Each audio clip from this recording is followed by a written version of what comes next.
Welcome everybody to another episode of Cool People, Cool Cars. So this gentleman and his ride right here is just a treat right now because I have been such a fan of Mitsubishis and just DSMs. But let me introduce my guest here with his beautiful Evo 9, Mr. Josh. Welcome to the show. Hello. And this is his Evo 9 MR. This thing is just incredible, man. I have to know, how much money are you into this car? Next question. I bought this car roughly 10 years ago. So used, only 48,000 miles. It was only 23K out the door. And now you can compare to the prices now. They're outrageous. A little over 10, maybe 15 grand put back into her. Started off, I guess, in junior high school. My buddy's older brother had a 3000 GT VR4 and then later moved on to a GSX Eclipse. That was my first introduction to the DSM world. And then I instantly fell in love. I mean, I've always been about cars when I was younger, just wrenching with my uncle, and I got into it. But yeah, after getting to a GSX, hearing the turbo noise, which was like a measly like 16G back in the day, and an old HKS blow-off valve, that got me hooked. The history of this Evo, I mean, had a Civic hatch back then, went into a G35 coupe, thought that was fast, and then like all other places, this Evo showed up around high school year, graduated 06, so saw one of these. I mean, I've known about Evos, seen them on Gran Turismo and stuff like that, but actually seeing one in person is The nostalgia, okay. I got man. spanked. I got spanked by one in the G35. G35s aren't very fast. I mean, I love the cars, but got into one, and it's been Evos ever since. Now I have two of them. So, And we'll get into his 8 at later down the road because that thing is a beast. So what's going on under the hood? it's EJ25 swapped. Engine bay, the block's pretty much stock still. The head's been done, GSC S2 cams, Kickly valve springs. Exhaust side, Force Performance ported manifold. Force Performance FP red, that's been upgraded compressor housing. Wastegate's still internal, but it's a Muse O2 dump down to a Turbo Smart wastegate actuator, NVIDIA downpipe, and Tomei. Tomei all the way in the back. Everything else is ETS, the piping, ETS front mount intercooler, 3.5 inch. The STM's coil on plug setup, Synapse blow-off valve, injectors are 1000 cc. 1,000 cc. Yeah. Wow. Fuel pump, I mean old setup, 1000 cc injectors, and fuel pump's a 255 Walboro fuel pump. So made around like 500. I'd say like 440 now since the tune's been over 4 or 5 years, but it's been holding strong for that long. So English racing. Again, I've mentioned in all these other videos, if you live in Washington and you're not going to English racing, that means you're gonna end up there eventually because you messed something up. So they're good, look them up. But yeah, that's pretty much the engine build. Geez, would you say this is pretty conservative or? I'd say it's very conservative. Like I said, the block is still stock. I mean, Evo 9s are known to, you can hit 500, even 600 on stock block. It's torque that destroys motors. And also this 6-speed trans isn't known to make super high power, super high torque. But yeah, I'd say it's pretty conservative. I've known a lot of other Evo drivers that are 500 plus wheel, daily driven. I used to daily this thing and it's never left me stranded. But you know, and I moved up a little bit in life. I don't drive it as much as I'd like to. I mean, when we were younger, like in our 20s, I was talking about it earlier too, is like in our 20s, we have all the time but no money. Now since we're older, we have all the money but no time to do anything. So it's just really cool to see my boy like just come up in life with this car, with both cars actually. But so did you mention you had cams in here? Yeah. Which cams again? They're very popular, the GSC S2 cams. A lot of the Evo owners run them, even 800 plus horse builds still run the GSC S2s. A very good cam. Now, do these cars come with, correct me if I'm wrong, do they come with balance shafts? Because I know the old 4G63s do. I don't know if these... Yes, so all the 4G63s came with balance shafts. This one still has it. Okay. My other car, the Evo 8, it's deleted. But yeah, they do still have balance shafts. What's the reasoning, like, because when I had my DSM, I remember at least reading on the forums, everyone's like, oh, get rid of it, get rid of it. Like, was that a prone problem with the cars, like the balance shafts? Balance shaft wasn't a problem. the reason it's there is it's pretty much to keep the motor From vibrating. That's all it really did. But in turn, you're losing a little bit of power. So the common thing to do is just delete it. Your car doesn't need it. I mean, if you were driving this as a daily driver comfort car, yeah, balance shaft's great to have in there. But honestly, I mean, between the two, I can't tell the difference when they're either in there. Maybe on older DSMs, I know I've ridden in ones without the balance shaft or vice versa or whatever, and I could tell a little bit, but with this 4G63 setup, I don't notice it at all. Awesome.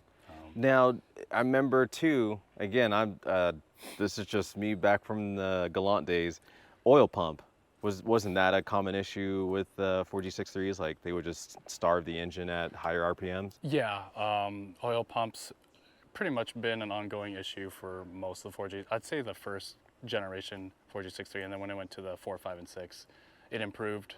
But now the new problem is that with the oil pumps that they're becoming harder to find OEM. So once they go out, it's kind of a butt to find a new one, especially on the older DSMs. But yeah, and I would say once you start making quite a bit of power and start thrashing these cars, the oil pump will be in the back of your head. Like, I don't want to starve this thing. Can you tell us a little bit about the, I guess your suspension setup, man? You know, tire, wheel, everything, brakes. Still the stock Brembos, rotors or anything special. Yeah, they're the Enkei RPF ones, 18 by 9.5 plus 15 all the way around. It's a little bit of an aggressive offset, so I'm running the 235/40, 18 size wheels, but we'll get into that a little bit later. Suspension wise, these are actually old school Megan Racing coilovers. Oh, no way. Yeah, and earlier you said they handle like a dream, and they're upgraded Swift springs. Okay. And they haven't done me wrong, and I've thrashed on them a little bit, and so far they've been great. Granted, this car is not a dedicated track car, but I mean, you've ridden in it. I mean, it feels great. It felt phenomenal. So aesthetics wise, like I'm just seeing a whole lot of stuff going on here. And is the fender, trunk, hood all carbon fiber painted? The hood is made by Saban. It's the CW style, I believe it's what it's called. And we had that paint matched. One of my good friends, Brent, who I've mentioned before, did the paint, and we left the carbon accents on that. Saban also for the fenders, they're 10 millimeters wider. That's why I can run a little bit more of an aggressive offset with the RPF ones without rubbing. The trunk is also by Saban. I think it's the Type CL, which comes integrated with this lip. And one of our friends, his name's George, has a BMW that has a similar lip. So the paint scheme was copied pretty much from him. Yeah. Brent's idea. The exterior, you have the Rec Speed lip kit on here. Is it full rec speed? Rec Speed rear diffuser, Varus style rear diffuser by Rec Speed. I didn't want to fork out the money for actual Varus, but now that I think about it, I probably should have. But the quality is pretty good. Front bumper, the front lip is carbon, but it's painted. It's by APR. The APR canards, it's a little bit of an old school because APR is kind of an old school brand. APR splitter, and then Rec Speed intake ducts. Yeah, this thing is just carbon fiber nation, but it's all done so well. If I owned this car, I'd just be chilling in my garage drinking a beer, just like staring at it for hours. Just like, man, I did a good job on this thing. Thanks, man. So give us a little rundown on, I guess, your interior goodies. Yeah, so with the interior, it's just stock Evo 9 MR interior. The only thing really modified, I mean, we have a Works shift knob, and I have the gauges. Everything else is stock. Stock Recaros, stock carpet. Are these factory, these gauges? Yeah, these are the factory gauges. They're not plugged in. Because I've seen like on other Evos, like you can have them down here or over here, isn't that right? Yeah, it's a relocation kit. Yeah, you'd have the gauges up here. On the other Evo, which you'll talk about in another video, I have the gauges up here and the radios down here. And he has a working AC, so that is a plus in my book.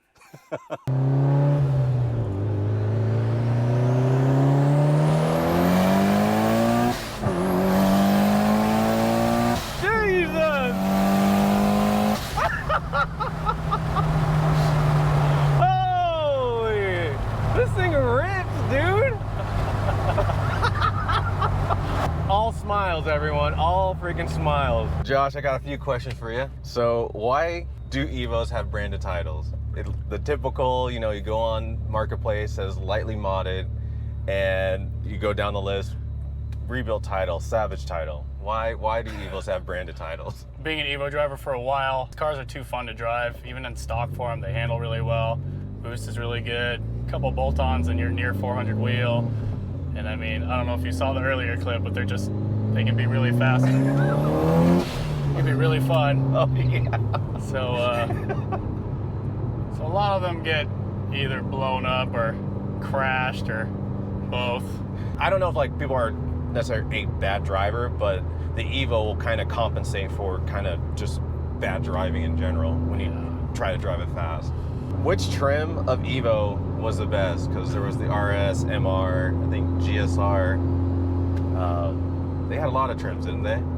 Yeah, I mean, US, yeah, you named all the ones in US. I mean, other places, we got the FQ models, which were really cool. The FQ 300, FQ 400, which they said it stood for fucking quick, but that number represented how much horsepower it was making, so the FQ 400 was making 400 horse. Mm-hmm. But other than that, the ones here, that's what I liked about the Evos, where it was pretty much those trims represented what you wanted to do with the vehicle. RS was really bare bones, like no power, anything, no rear wing, lightest model you can get. And GSR came with all more amenities. That was more apparent when you went to the Evo 10. SC is probably the most sought after one. Came with comfier seats. SSL also came with all the leather. So I don't know if I were to choose, probably the SE. Okay. For just a person that just wanted to get into racing, but also wanted a car that was comfortable. I really haven't thought about that until you brought that up. So, got him, ladies and gentlemen. This is an MR. I feel like if you're not gonna do super crazy power, the MR came with upgraded.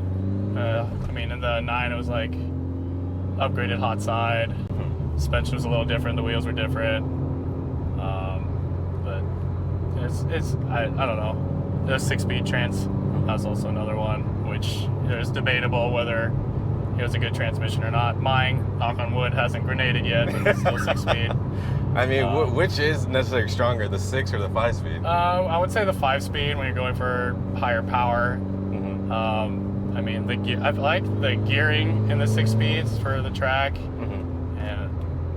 but I think it's like 4th to 5th or 3rd to 4th. The plate in between pretty much is weak. It's a lot thinner. What tends to go out on the Evos. Kablooey. Yeah, don't say that during this Sorry. interview, please. So my next one is, so we had the Evo, the granddaddy, Gallant, Evo 0 in my opinion. But 1, 2, 3, and it went up to the 10. Out of all those Evos, which one do you think was the best? Well, I don't know if that's a fair question for me because I haven't driven all of them. All you can do is really read, unless you're able to buy or have the opportunity to buy the Evos 1 through 3. 4, 5, 6 was, I guess, more of a game changer. We know about the Evo 6 as a rally car. I'm personally fond of the Evo 3. I feel like it's the lightest. That generation 1, 2, and 3 was what brought Evo, what got Evo recognized. But out of all the US vehicles we have, the Evo 9 by far is my favorite because it's really only 1 year. So it's rare. Oh, is that right? Yeah, it's the 06. So how many years were the 8? Evo 8 was 3, 4, and 5. Okay. So I did not know that. That's crazy. If I were going to get into an Evo, what things do I need to look for? Well, the first question you asked me about the branded titles, try to stay away from those. The price tags on Evos, they've gone up. I mean, all used cars have gone up. What I would looking for, I would stay away. If you're looking at an Evo 8, I would stay away from the 03s. Okay. 05 is probably the best year to get out of the Evo 8. Evo 9s, they're all pretty good, except, you know, that's debatable on the MR if you want a 6-speed or not. Just as close to stock as possible. I guess that is the best advice for any car enthusiast for any vehicle they want to get. As close to stock as possible. It's near impossible to find one that's completely stock, and if it is completely stock, the price is gonna reflect that. Go out there expecting the car to have driven hard. Okay. That's a good thing to know. Just check, depending where you're from, check for rust. Okay. Rust is a big issue. Do they rust like in a particular spot? Like the rear fenders okay. tend to rust a bit. Not really relevant over here on the West Coast, but over there on the East Coast, they have a little harsher humidity and stuff like that. So look out for that. And there's a long list, but just like every other typical used car, just make sure that it's running sound and close to stock as possible is the best advice I can give. Okay. Yeah, I'll have to once I get into the ballpark range of finding one, I'll probably have to bring you along to be my guiding light. Hey, don't do it. Just say no. Just no. For my last question, what's next for you? Like, do you plan on doing anything different to this car? Do you plan on what is next for you? For this vehicle, we haven't quite decided yet. This car, knock on wood, it's been on the same tune for nearly 4 years. I might have lost a little bit of power, but it's been responding perfect. It hasn't left me stranded, knock on wood again. But if we were, probably rebuild on the motor, maybe beef up the internals a little bit. We haven't really talked about this build yet, but it's still on a stock block, so maybe a little bit bigger turbo, but I don't want to sacrifice drivability because I love how this thing drives. So yeah, I think if I could tell my younger self, just the way the car's driving right now, and like I think this is the first time I've been in this car. It honestly drives very well. I'm actually really impressed. We're not bouncing around. There's no clunking or, you know. That's just because the car's loud.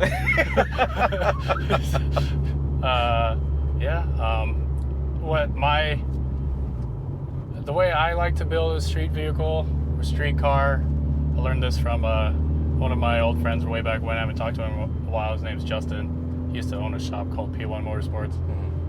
But he likes to build and tune as if the car came stock that way. And that's how I pretty much go about when it comes to street vehicles. I don't like sacrificing, having to, say my prayer or hope, do a little ritual before I get in the car to just drive down to the grocery store. I want to be able to just, Lady and I want to go on a nice date, hop in this Evo and go. That's what the other Evo's for. That's a little bit of prayer, and yeah, more power means sacrificing a couple things, but yeah, I think it's pretty well set up. I think I did pretty well with a street vehicle. I love the interior, the aesthetics. Yeah, everything for this car just like tickles. It tickles that bone in me, And like you said earlier, just like when you walk away from the car, you're constantly looking at it. And as like the reason why you're looking at it is like it's the appreciation that you've done to the car. It's like you're appreciating the value, the time, the energy that you're putting into it. And if you can't, like you said, if you can't look back at it, you didn't do a good job. Yeah. All right, Josh, thank you so much for letting me get in the car with you, let me do the interview and everything. Yeah, man. This thing is absolutely beautiful. Viewers wanted to find you. How can they find you? Mostly on Instagram at Evolution9MR, so EV0, then spell it normally. I do have a YouTube channel. It's linked in my Instagram. It's probably gonna be here somewhere. It's not that great yet. I gotta put some more time into it. It's just a couple videos, like 2, but I'll be jumping back into that, so stay tuned for that. Perfect, yeah, man. Instagram, like them real. Thank you again, man. I appreciate it. Yeah.